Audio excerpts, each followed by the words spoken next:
Hello, hello, hello. This is Sheba. It's Sheba Sunday. Welcome. I know you guys are like, what blessing have I, how do I deserve this blessing? Unexpected Sheba Sunday? I know. Listen, like been an interesting couple of weeks. Um, got some messages for the collective, I think. So I thought I would just hop on and see how you guys are doing, and let you know like how I'm doing, which is honestly probably why you're here. You guys know how you're doing. And let me just say, from what I see, this sage is for both of us. All of us. Oh gosh. Um, how you doing? Doing pretty good. This episode is going to be called "Don't Shoot the Messenger, Baby." Me being the messenger, because I have been receiving this a lot in the past couple of months. Like, for me, like just having to use my voice and like not having a choice about it, kind of that being the only thing that kind of comes to me to think to do. And I realize that like we're not used to, the collective we, someone telling us the truth. We're not used to telling other people the truth. And I think kind of cosmically, it's game time. Like a lot of like evil forces are afoot, like our people, we're in danger. Like our species is in danger. We're kind of doing a lot of very self-destructive, extinction things, and not just, physically with the environment and all this stuff, but like, on an individual level, and like then, bring out all of it. It's all one. Billy knows. All one. So yeah, I've just been seeing that like we're kind of really ill prepared for what is ahead, I think. We seem to be kind of willfully uncurious. Like we think that's exactly how we're supposed to be. And so we are. We like kind of know we're supposed to do that. I think we struggle to admit wrongdoing or ignorance, when we're adults. We're kind of like, nope, I know what I know and I'm doing the best with what I can. And it's, oh, that probably means something from the spirits. I don't know what, but you guys figure it out. I've already got stuff to say. Anyway, yeah. We're willfully uncurious when information is presented to us. We're like, no, that's not what I thought before. So this information must not be, no. And I think we also value politeness over truth. So we all kind of, I feel like we all know exactly what not to say. We all know, like we know what's going on, and we know what, like, oh man, that person could use this information, but who am I to say it? Let me, other people are going to make their choices, and let me just stay quiet. Like, what are y'all talking about? If you see someone about to walk into a trap, you're supposed to speak up. I know that I would feel really shitty if I found out later that someone was harmed based on my unwillingness to speak up, my unwillingness to sacrifice my comfort or my reputation or my whatever benefit that I'm getting, in order to help keep someone else safe.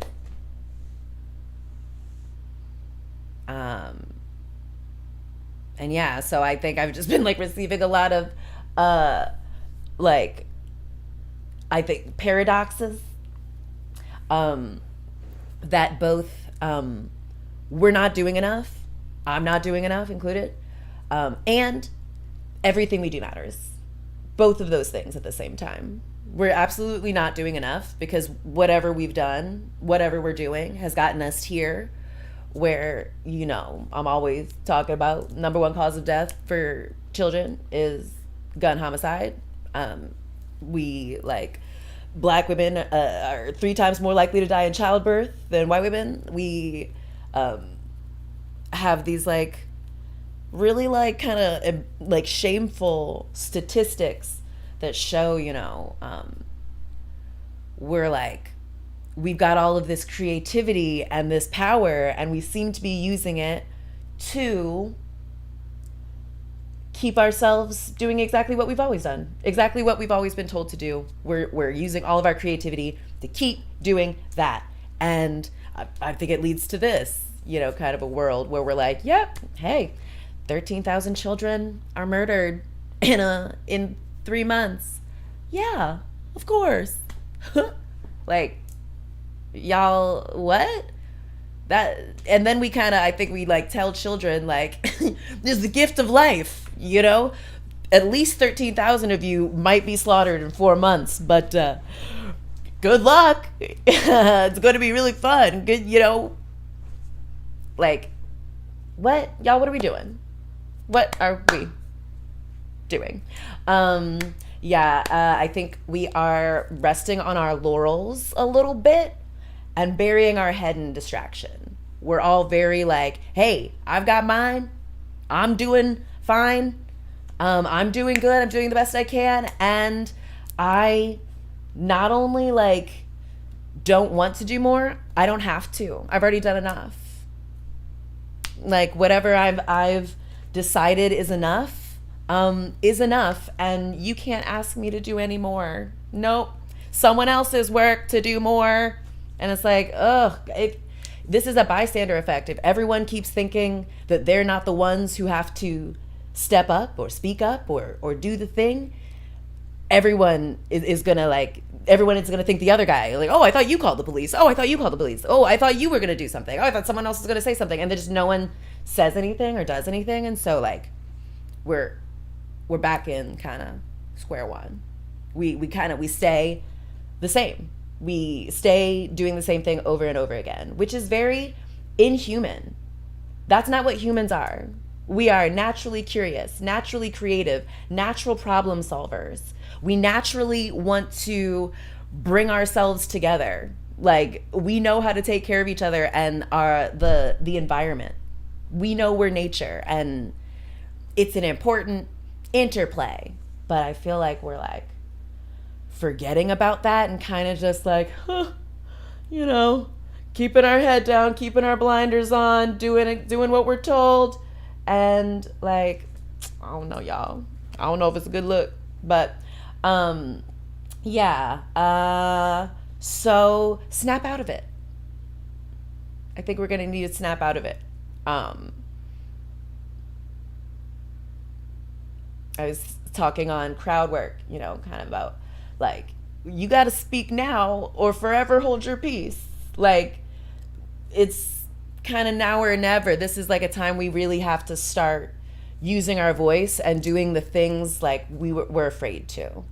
That we have like a little voice or a loud voice that's telling us like, no, you know what not to say. You know what not to do. You gotta, you know how you're supposed to, like, we're gonna have to throw that out, y'all. I don't know. Speak now or forever hold your peace. I feel like right now we are all still doing what we're taught, which is to be quiet on our pain, to be quiet on like our humanness, to be quiet on abusers within our family, within our community, within our larger systems. I just think we have so much, like, we've never been more able to speak, and everyone seems very convinced that we're not supposed to. I don't know about that. But yeah, so that brings me to, kind of like some more like concrete examples, because, your girl is kind of speaking like broadly, but hopefully I'm sure that resonates for someone, or will eventually when you're supposed to receive the message. But yeah, I realized looking back in my life, I'm often someone who is like, it's easy for me to see like, oh, this is the perfect time to speak. This is the time where you're supposed to say something, where someone's supposed to say something. And for some reason, no one else is like saying something. So I guess the person who's supposed to say it is me. Okay. And I think I want more of that for people. And I realize that like, as, I start to recognize my power and who I am, and like who I've always been, I realize like I have like very high expectations for myself, because I realize how powerful I am, and I want the best for myself. And I recognize that being a Black woman is a large part of how I see myself, how I'm able to make sense of myself. And I recognize how powerful this vessel is as a Black woman vessel. And I want other people who resonate with this vessel to know that like, you are also incredibly powerful, and like with great power comes great responsibility. So I've got very high expectations for you, and I admit I might have projected that unconsciously, subconsciously onto unsuspecting people, unsuspecting Black women who are just like, oh, what? I'm just, what? I'm not trying to like blah blah blah. But I think we're taught, Black women, that our lot in life is to endure and to tolerate and to what can be done our way through life. And we like, I don't know, like aren't allowed to like speak out about it, kind of. I feel like, I don't know. Let me get into a couple of times in my life where I've been with a Black woman and I've felt like compelled to be honest with her in, hopes that like, I don't know, I thought I was helping. I see someone walking into a trap, I'm trying to alert them like, oh shit, look out, my sister, look out. So this girl in law school, we'll call her Sherry, Black girl. I met her towards the end of my time there, and then we took the same bar prep class to take the bar exam, and we became friends. She started dating like a guy who lived in my boyfriend's house, and it was cool. I learned about her. I thought she was really interesting. She used to be she was a Jehovah's Witness. She was raised Jehovah's Witness. And apparently when she was, I don't know, 17 or however old, she had sex for the first time, as one does, as humans do.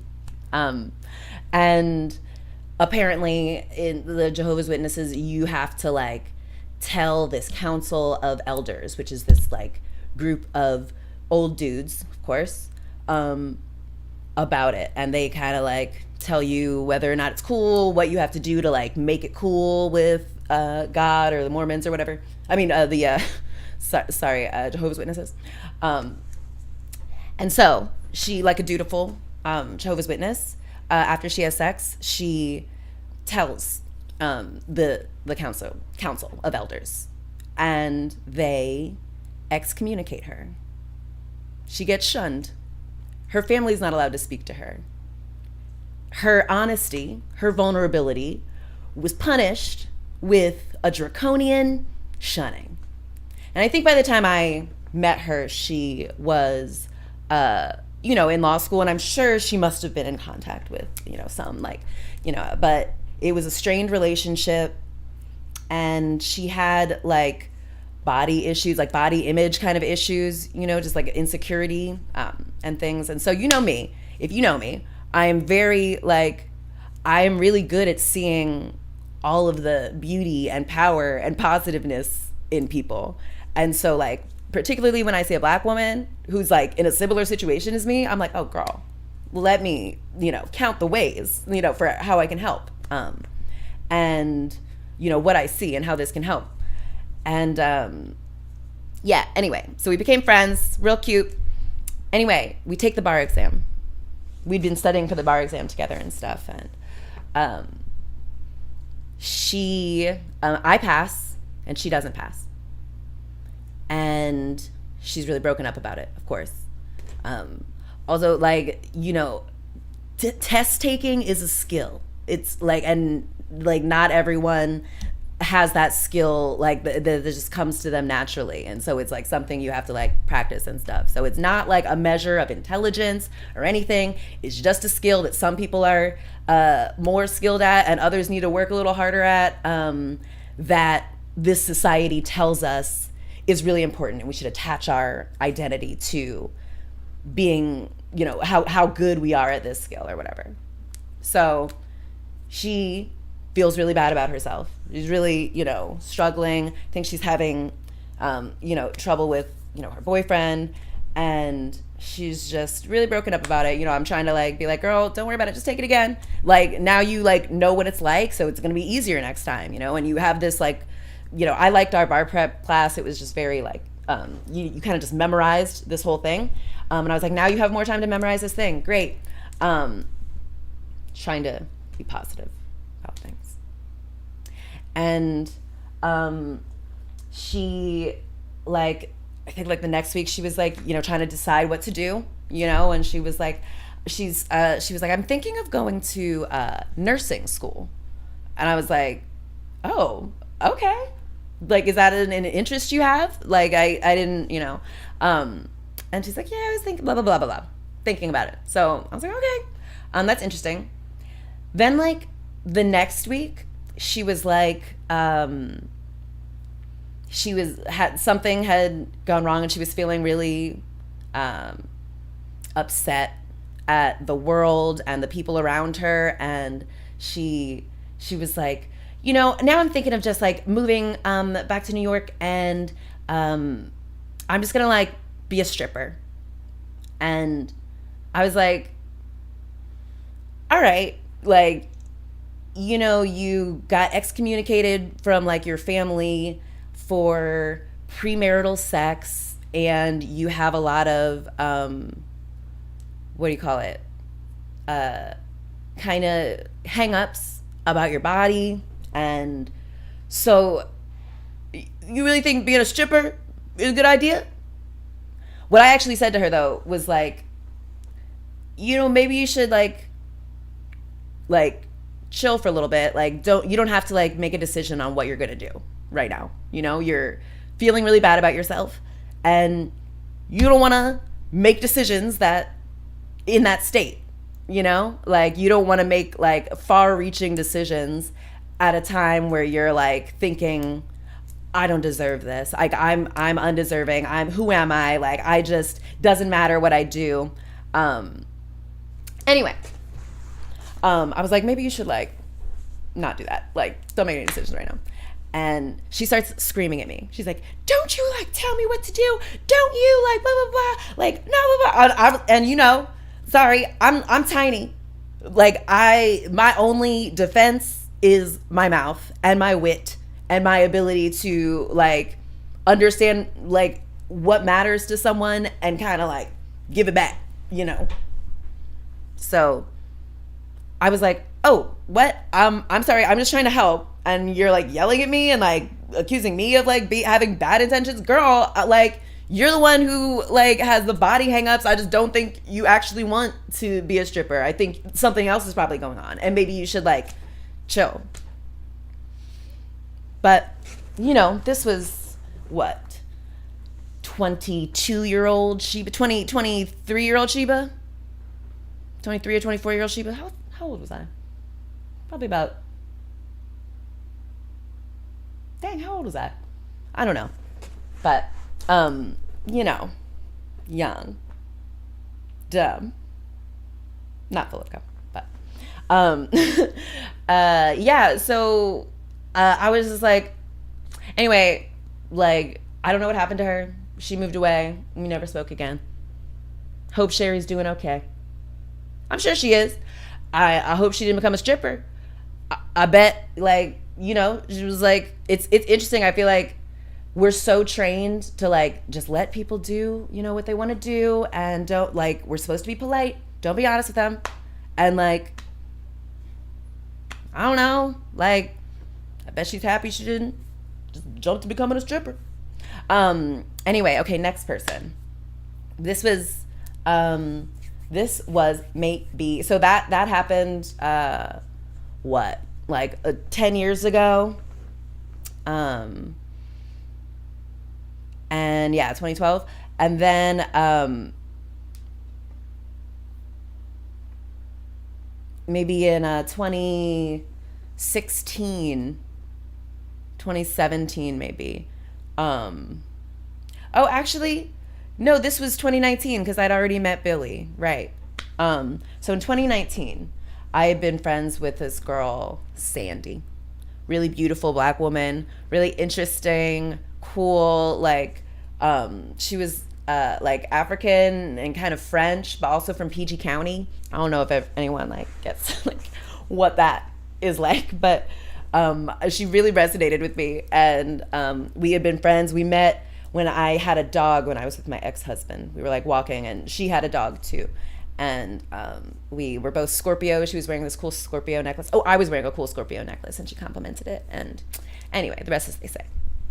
Really cool person. As I got to know her though over the years, she was someone who like, she would have these like, she would be someone who would kind of have like whirlwind friendships where she would like end up, posting your whole text conversation like on Instagram or whatever, like in her stories and things, and she was always talking about like this bitch this and like this bitch. She would work at like different restaurants and all these other things, and she was always having some like, wild, like someone was like being an asshole to her and she was just being honest with them and like telling them blah blah blah blah.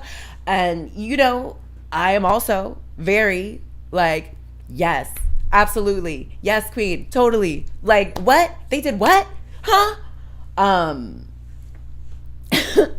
love that. I totally get it. And I love a black girl from PG County, which is where I'm also from, like being herself in the city. I loved. And I thought she had really great style, like interior decorating, kind of like her apartment was like, it was so creative and Mod Podge and all these things. And I was like, girl, you could do so many things. She used to work at an embassy for a little bit, like a French embassy. She was very brilliant. But she was always working like,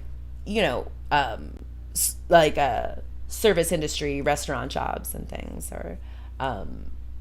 or cleaning things. Just, she was very like hardworking, but also like whenever we would talk, she would always be like talking about how she was having these like tumultuous relationships with the people at her work, and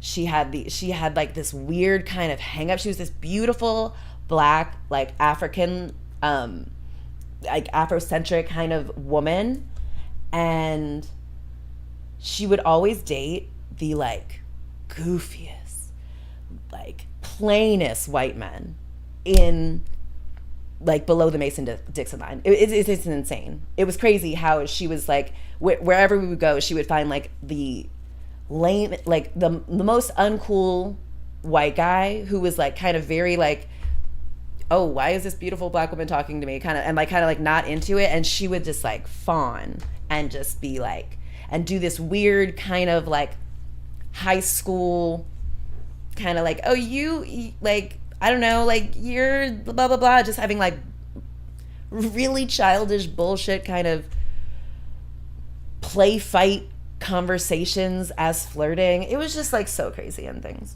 It was, I'm unable truly to accurately depict Sandy, but it started to get to the point where like when we would go out for dinner or something, and she would be telling me a story, about her life, and she would be recounting it, but the story was her being like, and then I said, fuck you, bitch, you like dumbass, and blah, blah, blah, and this nigga, and blah, blah, blah. And like, I recognize, I'm like, I think it kind of looks like this woman is screaming at me in public. And I started to like get kind of anxious whenever we would go out, because I knew it would be like a thing. And sometimes she was just like real reactive and real volatile to like stranger, just like like a, you know, maybe a bouncer was kind of rude to us or something, and she would be like, fuck you, nigga, blah, blah, blah, this bit, and just be like, so, and like, which I am also very like antagonistic. If someone's rude to me, I'm like, oh, no, absolutely not. I don't know where you thought this was, but like, she would just like take it to the next level. So I was kind of afraid to invite her places because I just like didn't know how she would act. And I started to be like, is that weird? Is that someone like, is that a good friendship? Because I started to also like feel really drained that like, actually, how come I never get to vent?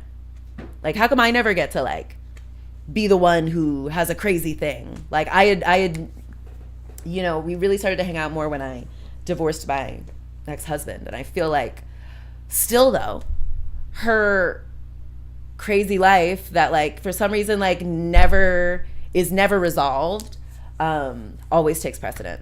And like, you know, she was allegedly stalking her ex-boyfriends. That's another thing she would do. After these like lame white dudes and her would break up, she would like harass them and like kind of follow them at like, you know, show up at their jobs at different bars and like, you know, be like, you know, be all sandy. And like this one time she shared a dog she had adopted a dog with one of these dudes, and then they broke up, and they were kind of like, she was like the primary caretaker of it, but was like kind of trying to force a like co-parenting dog owning like relationship with this guy, and she would like kind of stalk him. She like put a what do you call it, like the dog leash on his car or something. Anyway, dude files a restraining order against her. She tells me about it. I get one of the attorneys at the firm I'm working to represent her, and she ends up losing the restraining order. They find enough evidence that she was intending to harm him, and so she had to stay away from him. And like maybe like a couple months later, like with the same kind of like still being like ridiculous, she started like a business that she kind of didn't have. She was like, I want to have this business, and it's going to be, I'm going to sell like incense and stuff. And she like started a GoFundMe for it kind of before she even had like an idea. It was just a whole like, I was just starting to get like, who is this person right now? Actually, it's really ridiculous. And anywho,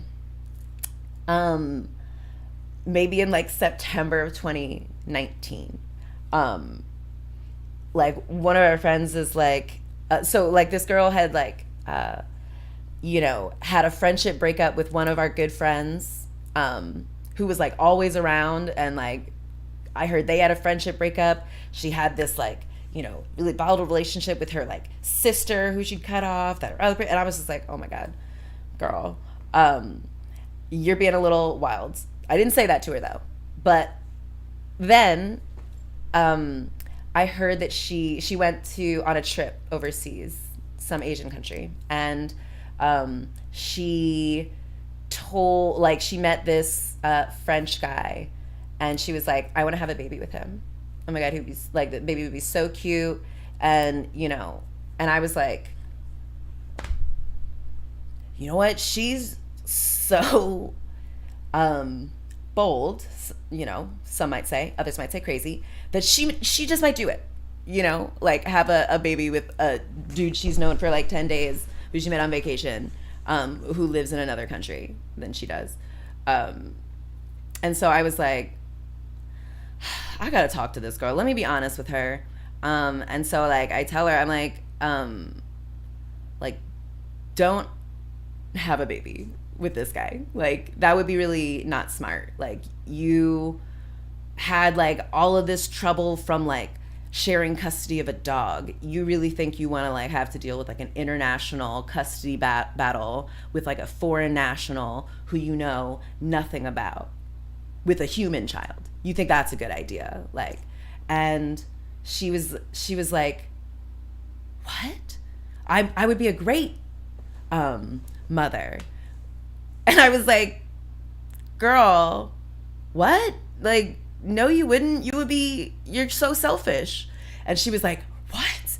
Me? Selfish? And I was like, wait, what? How is this girl has not gone through 30 years of life not realizing that she's a selfish person. Like, she was kind of like, name one instance of me being selfish. And I wasn't prepared. I wasn't prepared to say all these things. I thought I was able to make a persuasive enough argument, like, girl, you don't really want to have a baby, like, with this, stranger. Like, what are you talking about? What's going on? And, like, just turned into this whole thing. I was like, girl, you, like, sorry, you would be a bad mom. Like, you would be so selfish. Like, you, like, you treat your dog mean. You treat your siblings mean. Like, you're, like, really volatile. You have this whirlwind of people in your life. What are you talking about? You'd be a terrible mother. This was 2019, Sheba. What can I say? I'd only known Billy for like 5 months. So I hadn't fully had all the development that I've had since then. So, but I was just like, girl, I gotta be honest with you. I'm sorry, because, like, you're not about to ruin your own life and some other humans. At least one other humans. Like, what? See something, say something. That's crazy. Anyway, she was really mad at me, of course, obviously. But also I was like, then 5 months later, COVID hit. And I was thinking, like, I bet that dumb bitch is happy that she didn't have a kid. She wasn't dealing with the international fucking thing. Anyway. Then recently, just last night, one of Billy's friends, person named Mary, came to visit and told us a bunch of tales of a really eventful couple of years. This person has a kid. I think they're like 16 or something now. And they'd recently like gotten married to a person that they're now going through a divorce from. This person is, like, not a good dude, and very glad she's getting away from him. But the topic came up of she wanted to have another child. And I recognize that a lot of women are taught that when you have a kid, it'll everything else will work itself out. This kid will bring you and this person together, and encourage, their father to, take you seriously and, grow to, like, be a good parent for this,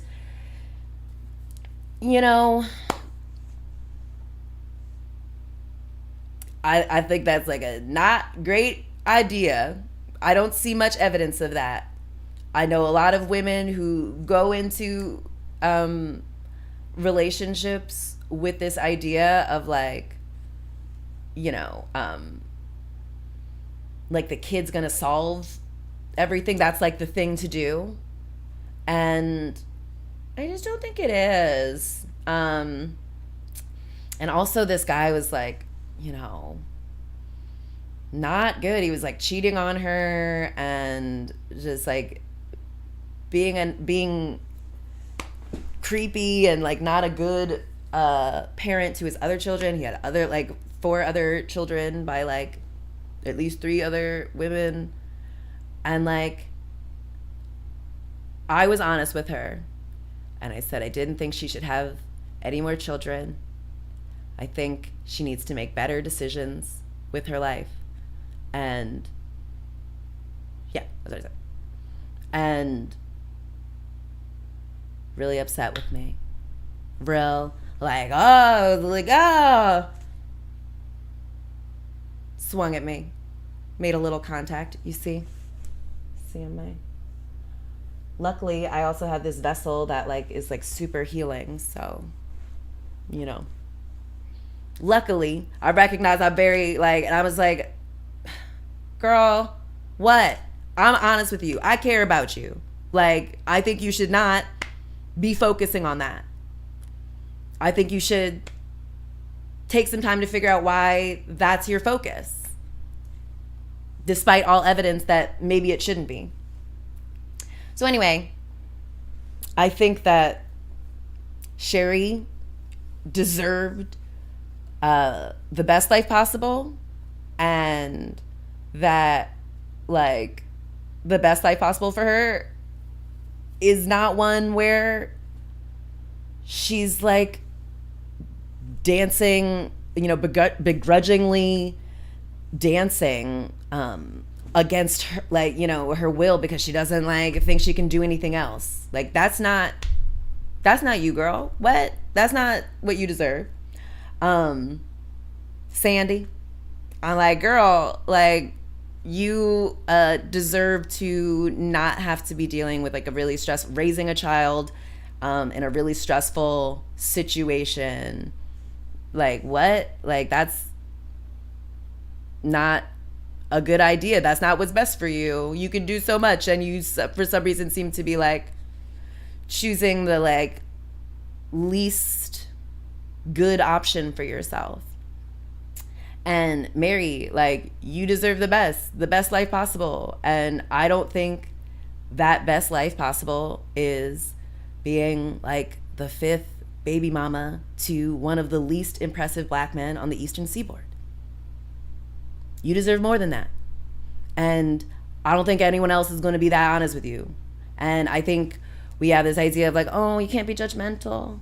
Oh, you can't be mean. Oh, you can't, like, you know, you have to let people live their life and do what they want to do. Like, I don't know. Isn't that what got us here with a bunch of people who, like, are hearing for the first time? Like, you know, you deserve better than that. Actually, no, don't do that. Unpack why you want that. That seems real chaotic. We're fine, actually, with judgment of others. We love talking about how other people are, like, so crazy, and how, like, oh my God, they did this, and, like, can you believe, and, like, how all of this and blah blah blah. But, like, as soon as someone feels that judgment turned on them, then it's, oh, what? Oh my God, how dare you? It's impolite. That's not the way you do it.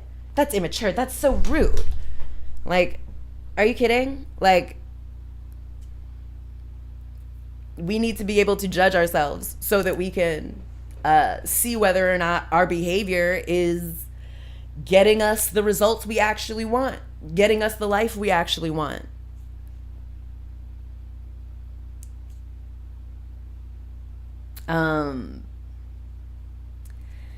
You know, I certainly fear self-judgment of, like, who would I be if I let this person live in this illusion, this delusion, where everyone else is happy to let them live in this delusion, because they don't want to, you know, I don't know, like, risk their relationship not being as beneficial anymore.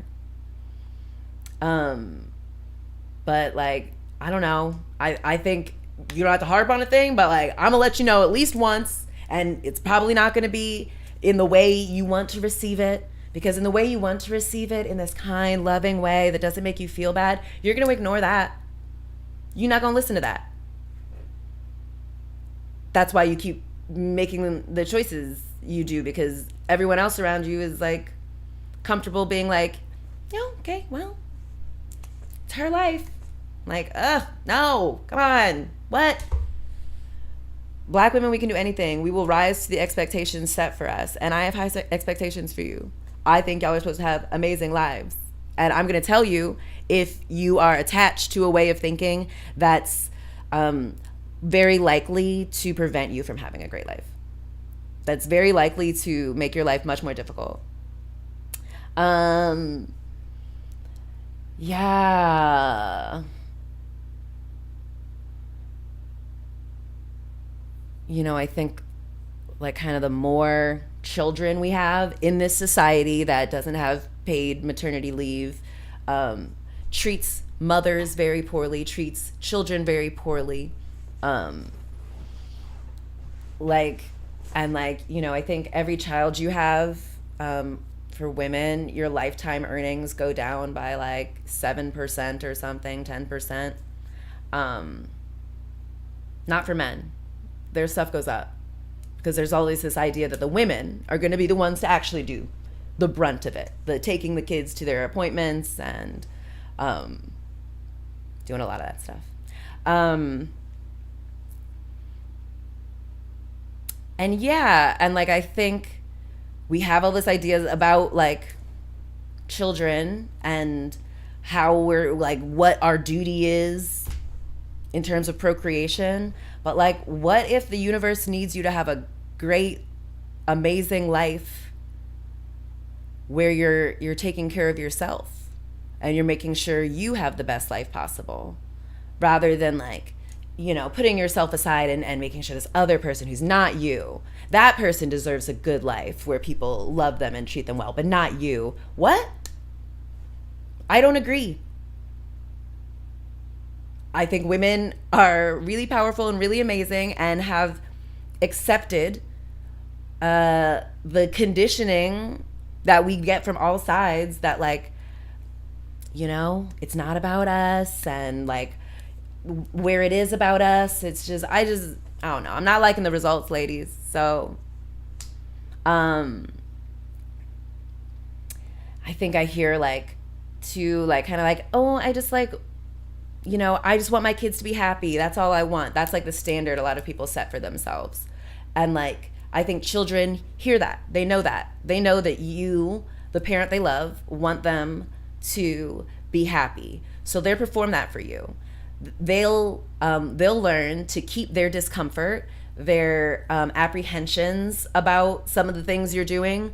They're going to keep it to themselves so that they don't burden you with the reality of their unhappiness. And I think sometimes we focus on like that performance of being happy than actually like becoming happy. I don't know. So, I'm all about like, I don't know if we need more kids, I think we need more adults who are willing to substantively improve the world.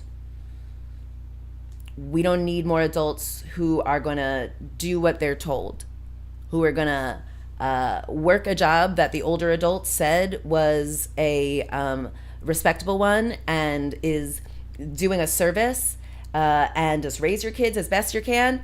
And that's your work. You're good. You've adulted. Check. Now you're beyond reproach. I think we need adults who are actually willing to see what actually needs to be done, step out on faith, and do differently than they've been programmed.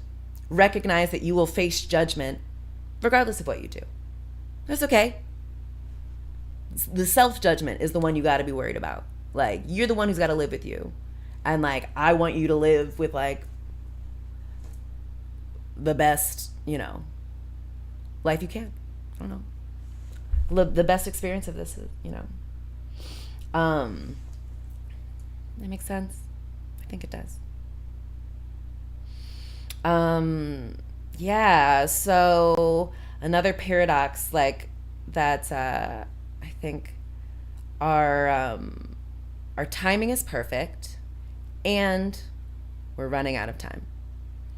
I think a lot of us are dragging our feet a little. We're a little slow to the take because that's what the world accepts of us. You know, everyone says like, "Hey, people come on their own journey, and your job is to just like let them kind of bumble through it." And like, I disagree. Oh, do I have? Let's see, what do we got here? Crystal ball. Oh no, am I frozen? Well, luckily I'm always serving face, so I'm sure that will correct soon. And I love it. Okay, let me see. Main screen. Dang. Well, that's okay. You're just gonna have to listen to my voice.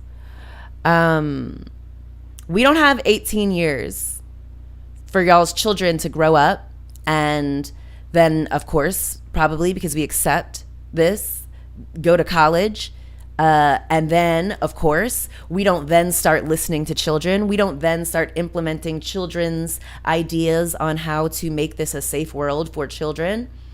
No, they have to listen to their elders, and they have to go get an entry-level job, and they've got to go into the thing that the older people say is the thing adults are supposed to go into. And I think it's a lot of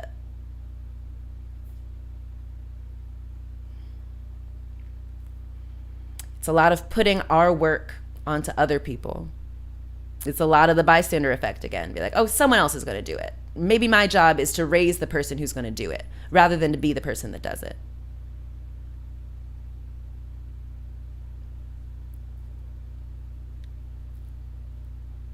Like, I recognize that like my job is kind of a BS made up system that isn't really doing the thing it's designed to, allegedly. And so like, I got to think, is my talent and skill and interest and being supposed to do this, what I'm told? Or am I supposed to rebel, learn my purpose, share, try? Certainly not rest on my laurels. And like, yeah. I think a lot of us adults have to grow up a little bit. We got to recognize that like we're all there is. And I mean, like, you really want these like crazy white dudes to be the ones to be making all of the like kind of dominant decisions, like setting the tone for how we do things? Who do you think wants us to be afraid of speaking out of turn?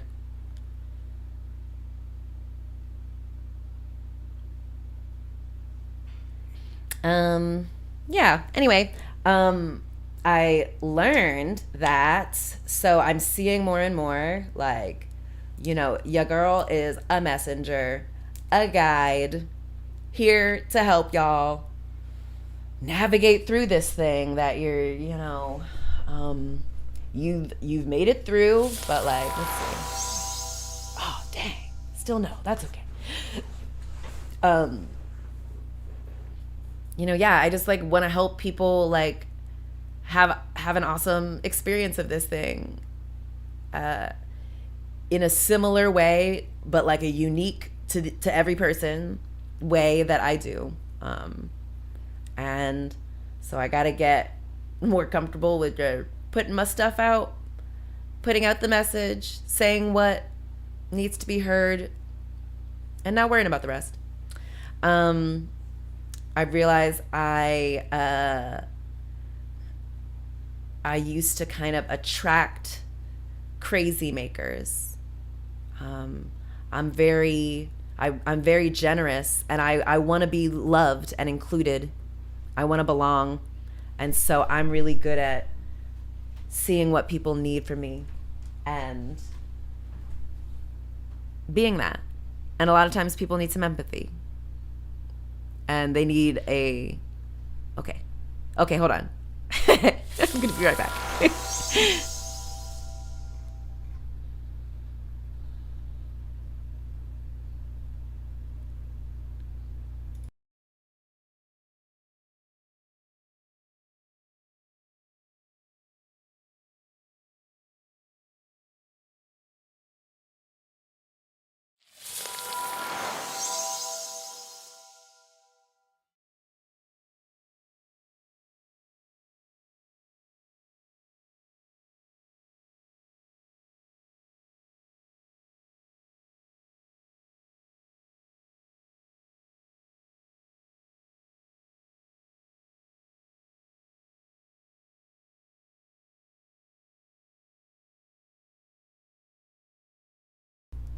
Hot. Thanks, baby. Awesome. Well, great. Um, Let me thank you very much to Billy. Yeah, so I was saying, I attract crazy makers. When you're a light, you're going to attract a lot. You know, when you're a healer, you're going to attract people who need healing. Um, so I certainly think of, like, you know, of course, my ex-husband. And I learned from him, people who are used to chaos, who are used to, you know, duplicity and people being like, you know, they're used to thriving in chaos. Like, they are comfortable there. And so when they are in a peaceful, open space, that feels vulnerable. That's not what they're used to. And so, in order to make themselves feel better, to get some familiarities, like a security blanket, like, oh my gosh, um, people who thrive in chaos will oftentimes recreate the conditions, like, for chaos to occur. Because that's where they feel safe. That's where they know their place in a thing. Oh, chaos. Okay, great. Someone's probably being crazier than me, and like I am justified in how I respond. And it's like, I just see a lot of adults. We throw tantrums, and because we're adults, it's supposed to be okay. But like, if you were a child, you would need, like, how would we speak to you? You know, we need adults to do like their own kind of self-regulating. Um,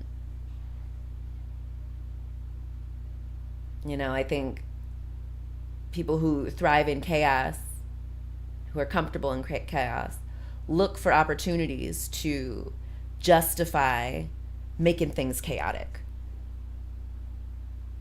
Um, and I really believe in self-fulfilling prophecies.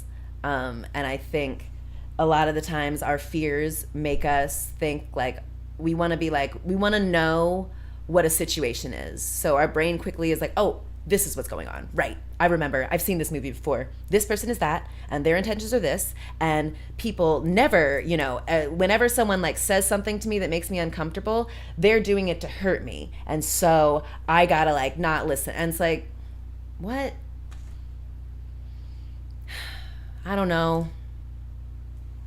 Um, you know, these self-fulfilling prophecies of who people are going to be, and then we paint them into that regardless of what they do. um, and I see now, like, the more and more I'm myself, the more I've been like repelling people who are comfortable in chaos. Because like, you know, like, I don't know, I'm trying to cultivate a place of like peace and honesty and like sereneness and harmony. Um, and that doesn't mean it's going to be without discomfort. You know, like, I want there to be a safe, gentle, nurturing place where we can hear some difficult truths, where we can like do some difficult work. Um, you know, um, yeah, so I don't want to try like going to a different screen again. So I just think my final thoughts. Speak up. You know, be you. The people who are for you are going to keep finding you. You'll keep choosing them. And the people who are not going to choose you. They're going to reject you. They're going to be repelled from you. And like, it's your job to see that. It's not your job to hold them back and, you know, like, convince them. It's just not that serious. Um, I recognize, like, I'm trying to, like, I see from a lot of people, something I admire is that, like, people are very unapologetic in like how they operate in the world. And yeah, I'm starting to like channel that more, and it's difficult. Like I'm a, people pleaser. I'm great at pleasing people. And so it's, you know, difficult for me to uh not just back down when someone is triggered. Um but now I'm very much like, if I don't like your tone, get out. Leave me alone. My voice is my best weapon. I'm going to use it. So my second best weapon is my knowledge of the legal system. So, like, that's what I'm going to use. And, I don't know. I care about y'all enough to be honest, even if it's difficult, even if it means I'm going to not be able to benefit from you in the same way I was able to before, when I was dishonest with you, when I was just like, oh, not my business, like when I was silently judging you. I care enough about y'all to be real and to let you know, like, hey, if I'm seeing this, probably everyone else is, and they're just not telling you for some reason. I would be curious as to why that is. I would want somebody to let me know when I'm acting in ways that don't seem in my best interest. Oh no. When I'm about to walk into a trap, I want someone to be like, hey, sheeps, watch out. Yeah, and I think I also see kind of this thing like parents. You guys seem to think that like being a parent, choosing to procreate, will protect you from the truth. And that everyone is going to coddle your ego and not make you feel bad, and is just going to say everything that just validates exactly what you want to hear. And I mean, no, I'm going to be honest with you about what I see. And if you don't want to hear that, well, I mean, you probably have to just not hang out with me, which is totally fine, I'm sure, like, but I think a lot of people sometimes also want the chase when, I'm not at that place in my life right now. I'm not chasing after anybody. So I have a very low threshold for, somebody acting crazy in my house, somebody acting crazy around me. I recognize that, like, when I find myself around a lot of people who are like that, I'm getting something out of that. I'm using these people for something. And it's something in me that I'm not willing to work on, obviously. And so, yeah, maybe that's how it is for you too. I don't know what I'm talking about. Just kidding, I do. Anyway, that is what came through. Don't shoot the messenger. I just want the best for us. So, just saying. If you want, you can put your head on your thingy, forehead against the screen.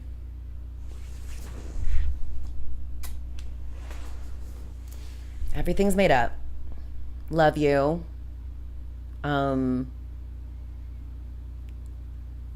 Yeah. Hope you have a good Sunday. Free Palestine. And speak up. All right? Everything's made up. I'll see you guys later.